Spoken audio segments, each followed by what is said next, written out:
Hello everyone, I hope you all are doing good. So in this video, I'm going to do an analysis of an article that featured in the Hindu. So let's get started, students. So students, the article is titled Transmogrifying a Behemoth, Reimagining the Railways, right? So this article is on the Indian Railways, and it basically talks about the government's approach or stance towards the railways. It critiques the various initiatives and the measures the government has taken in the past few years.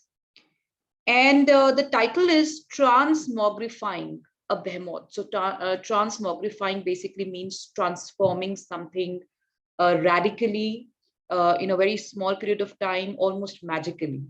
And behemoth basically is something which is like very huge, magnanimous, the way our Indian Railways is, right? So students, it says that, the article takes the view that there is a current feel-good image of the Indian Railways, right? So current feel-good image means, students, that a very positive image of the railways is being projected at the moment by the government and the media alike, wherein they're talking about some very advanced developments, like, for example, advanced technological developments, for example, sleek bullet trains, Vande Bharat Express trains, Vista Dome coaches, and airport standard remodeled stations. They're also talking about the record-breaking capital investments, historically high originating freight loading, and the historically lower number of accidents, right? So, students, the author here takes the view in this article that, however, in spite of all these announcements being made, or all these, things being covered by the media and the government, there are certain crucial policy issues that remain unaddressed, which means that there are certain underlying challenges, that the Indian Railways faces, but enough is not being spoken about it. So let's see what those ills are, what those issues are, what those problems are. So the problems ailing the Indian Railway, students: number one, precarious financial health, which means that the Indian Railways, it has been projected that it is doing very well financially. However, the financials are not as good as they're made out to be, right? There's window dressing of financial statistics been done by, the CAG, and the CAG reports, in fact, are misleading, students. So the article says that nominal surplus of rupees 875 crore would turn into a deficit of 2,375 crore, in turn landing the Indian Railways in the red, right? So basically, they're saying that if some, calculation changes were made, so what is shown in black, like in the positive territory, would actually turn into a financial loss, just by making some manipulation in the calculations. So we don't know how much of that is true, but this is what the author of this article says. So students, next it says that the railway is being projected to be doing very well, but there are serious financial challenges that the organization faces. Next, students, the article says that there is a dilemma of identity, right? That the government is not very clear.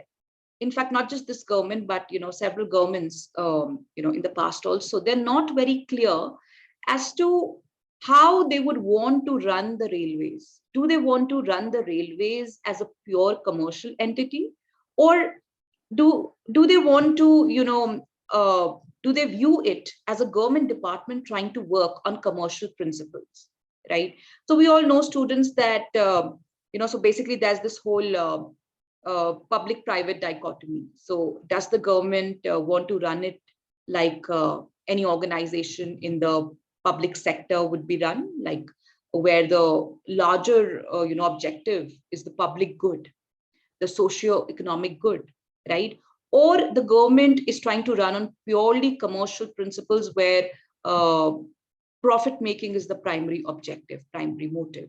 So the government seems to be a little confused with this. So it says that there's this pressure to project an image of a public undertaking that is financially viable, is therefore immense, students, right? So basically the government is, pressured or is under a pressure to project the Indian Railways as financially viable organization, that it's a profit-making organization, when probably it is not, right? And in terms of what approach is to be taken to run the railways, on what principles should it be run, students? So here the government has to or should strike a balance between the two objectives of profit making and socioeconomic good. Next, students, the third problem is that the Indian Railways is very slow revenue generating, students, right? That means the revenues are seemingly very slow, students. So basically the recent trend that the government is pursuing to invest heavily in projects with long gestation periods, right? So long gestation periods are those projects, wherein the return on investment comes after very many years. So this sends a signal that the organization has switched to a policy of heavy investment towards capacity expansion, and revenue generation, at least in the short term, will therefore lag the working expenses, right? That means in the short term, students, there wouldn't be much revenue coming from the Indian Railways, because the government has made a long-term capital investment and has invested into projects with long gestation periods, right? And according to the article, the 8th Pay Commission would strain the finances further, and at least in the short term, the railways is going to be primarily a spending department. So that means we wouldn't see much revenues coming from the Indian Railways, or the revenues from the Indian Railways contributing to the government exchequer. So that is a distant dream at the moment. So that is another problem that the Indian Railways faces.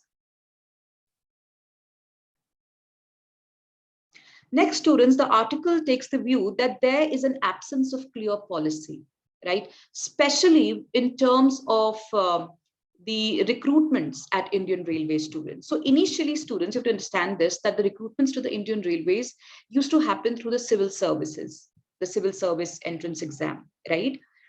Which is conducted by the UPSC. Now, students, the problem with such recruitment is that usually it tends to bring in people with more generalist profiles, right? And given the nature of Indian Railways, they are looking for people with technical background, technological background, for example, engineers, right? So in order to, get this whole brigade of engineers to join the Indian Railways, the government had made an announcement 2 years back that it would conduct the recruitment for railways through a single service called Indian Railways Management Service. However, students, the whole thing got delayed by 2 years, and this year in February, the government made an announcement that the government is going to continue with the recruitments for the railways through the civil service exam only. So basically, the whole declaration of Indian Railways Management Service, which was welcomed from all quarters, that has, there being a separate exam basically. So that has been, that decision has changed, and now the recruitment is going to happen through the civil service exam, students. Also, the government has decided to reduce the cadre strength by 40%, students, right? That means there's going to be less hiring through the Indian Railways. So Indian Railways is one, entity that had a huge potential for employment generation, but the government, has announced that the cadre strength would be reduced by 40%. So students, here the government seems to be a little confused with what it wants to achieve. That's what the article says. Seems to be confused with what the Indian Railways wanted to achieve with the IRMS, and if it was to curb the problem of departmentalization or the babudom, as in, getting all the generalist civil servants, the babus as they call them, to head the, various sub-departments of the Indian Railways, which require a technical acumen, if that was the objective, then why has the government reverted back or to the holding the exam through civil service examination? So that is another problem, that the government lacks a clear-cut policy on the approach for recruitment students. Next, students, the article talks about the privatization moves, right? So the article says that the Indian Railways is poised to migrate to the public-private partnership or joint venture mode, or outright privatization in its major activities such as train running, asset maintenance, station management, project management, execution. So for all these domains, students, the Indian Railways seem to be all poised for bringing in private participation, or for that matter, completely converting it into 100% privatized entity. And the research and technical training establishments could be made to autonomous institutions, and the residual Indian Railways will be managed at the middle and higher levels by a cadre of freewheeling managers. So basically, the government is trying to get in privatization even in, not just in terms of operations, but also in terms of recruitment students, right? So like it says that it's looking to hire a cadre of freewheeling managers, essentially functioning as contract administrators, right? So now, again, this puts a question mark as to how effective this whole approach of privatization would be effective for a body like Indian Railways that is deeply rooted into a bureaucratic setup, students, right? So these were the many problems that have been, spoken about or elaborated in this particular article from the Hindu, right? So overall, students, we can say that the author here has taken a negative, view of the way the government has been dealing with the Indian Railways, the way the government has been managing the Indian Railways, and the author feels that much needs to be done, right? Okay, so students, now moving on, let's quickly understand, let's quickly, go through the most important features of the Indian Railways. So number one, students, the Indian Railways is the fourth largest in the world in terms of size, right? It is 1,21407 kilometers long network with total track of over 67368 kilometers. The Indian Railways employ more than 1.3 million people, students. And the freight trains are particularly significant from the perspective of commerce. It transports more than 90% of the coal that provides 50% of country's power requirement, right?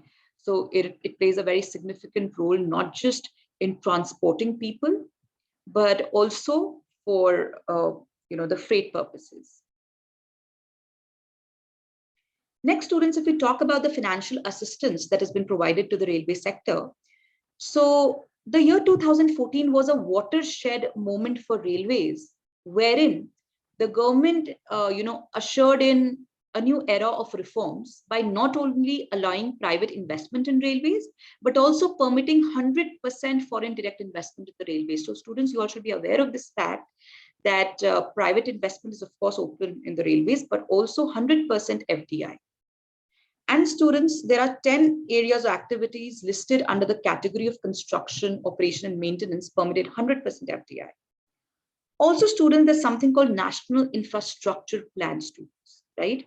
So it envisages a total capital expenditure of rupees 13.7 trillion. Students, that is huge. So the government is, looking to make an investment of rupees 13.7 trillion by both the center and the state over the next 4-5 years, students, of which 1.6 trillion is expected through the public-private partnership mode, right?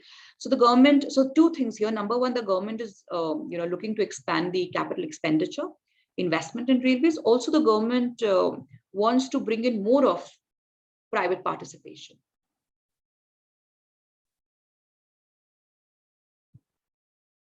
Next, students, if we quickly talk about the various challenges that are faced by the Indian Railways.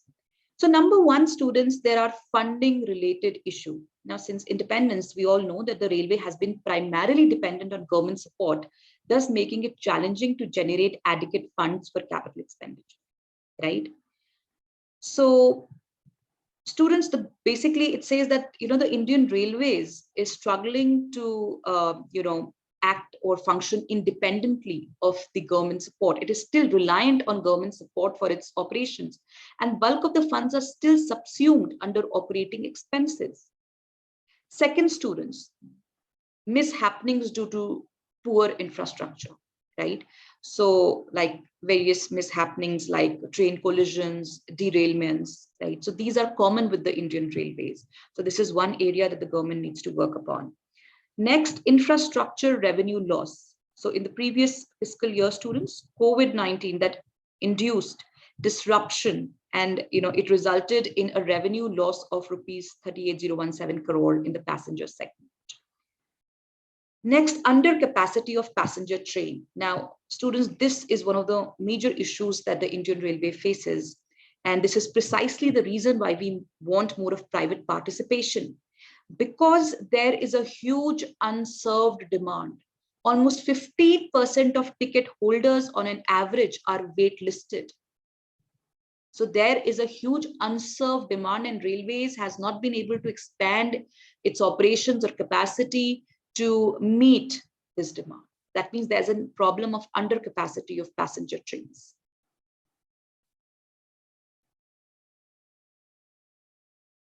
Next, the way forward. So what is the way forward? So number one, transforming the railways. So to keep pace with other leading economies of the world, India will have to expand its high-speed railways network, students, right?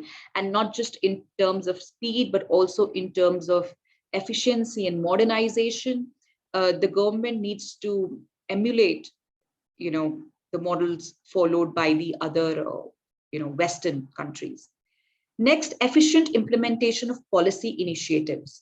So an efficient implementation of NMP. Now, what is NMP, students? That is National Monetization Plan.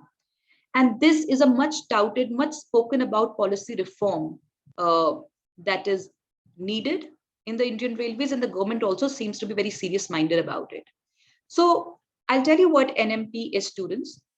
But before, let me tell you that how it's going to benefit us. So basically, it's going to ensure a huge influx of funds that could vastly upgrade the infrastructure and operational logistics for passenger trains, revamp railway stations, freight terminals, railway colonies, and railway track, students, right? So basically, NMP is going to bring in funds that would be further or could be further utilized for infrastructural upgradation of the Indian railways. Now, what is NMP? Let's quickly understand it, students. So basically, it's called the National Monetization Plan, wherein the government plans to monetize the various government-owned assets across the country. So what does monetize means? The government is looking to generate revenues or value through various assets which are owned by the government, like in this case, the railways, right? So we all know, students, the railways has a huge land space and airspace, which could be leased out to the private sector for various commercial development purposes. For example, if you see the land around the railways, which is just lying idle, so that could be, leased to the private sector, particularly to the telecom companies for laying optical fibers. Then, logistic parks could be, made or constructed in the railway premises, right? In the railway, on the railway's land for that matter, right? So, more of such commercial opportunities could be identified, and so as to generating revenues from the railways assets. And these funds could be further utilized for infrastructural upgradation of the railways. Next, students, mitigating undercapacity. So to mitigate the problem of undercapacity, which we just spoke about, that there is a huge unserved demand, how does railway meet that?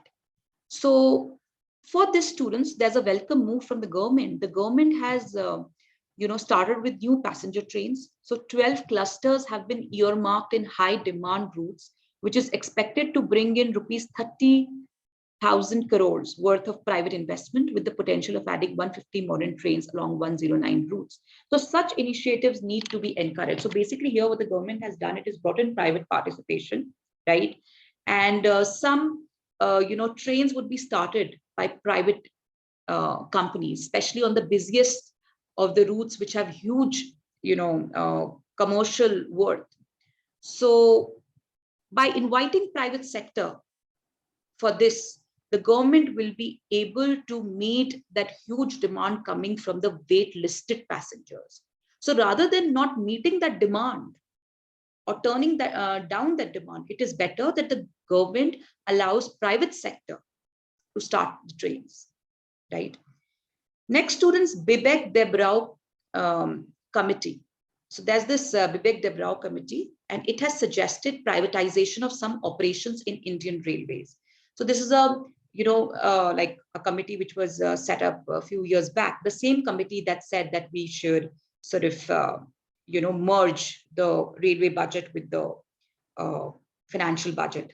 So it's the same committee that has suggested that the railway sector should privatize some of its operations, not all, but some of its operations, wherein there is scope for the private sector to contribute.